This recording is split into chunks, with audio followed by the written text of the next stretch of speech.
Hello प्यारे बच्चों, आज हम पाठ 9 बसंत ऋतु कविता का अभ्यास कार्य करेंगे। आपका दूसरा प्रश्न है, निम्नलिखित प्रश्नों के उत्तर दीजिए। आपका क प्रश्न है, बसंत ऋतु के आते ही धरती पर क्या क्या बदलाव होते हैं। 3 काव्यांशों में से एक एक पंक्ति अपने शब्दों में लिखिए। बेटा, बसंत ऋतु के आते ही धरती पर क्या क्या बदलाव होते हैं। 3 काव्यांशों में से एक एक पंक्ति अपने शब्दों में लिखिए। तो आप इसका उत्तर लिखोगे। क, फूलों से डालियां भर जाती हैं। ख, नई पत्तियां खुलने लगती हैं।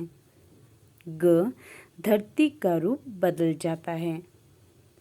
आपका ख प्रश्न है, फूलों पर कौन कौन मंडरा रहे थे और क्यों। तो बेटा, फूलों पर कौन कौन मंडरा रहे थे और क्यों मंडरा रहे थे। तो आप इसको उत्तर लिखोगे। फूलों पर भंवरे और तितली रस पीने के लिए मंडरा रहे थे।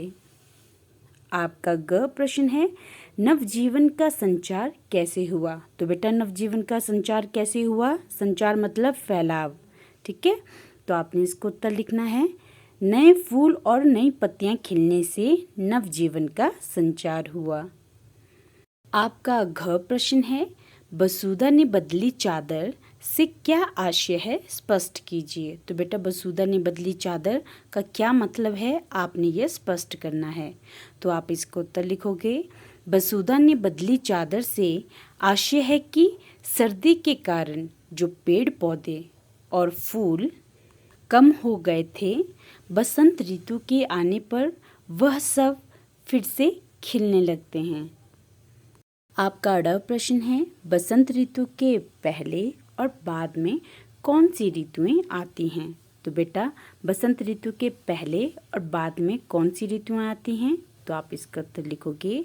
बसंत ऋतु के पहले हेमंत ऋतु तथा बाद में ग्रीष्म ऋतु आती है। आपका प्रश्न च है, धरती को थाली क्यों कहा गया है। तो बेटा, धरती को थाली क्यों कहा गया है। तो आप इसको उत्तर लिखोगे। धरती को थाली इसलिए कहा गया है क्योंकि धरती थाली की तरह आकार में गोल है।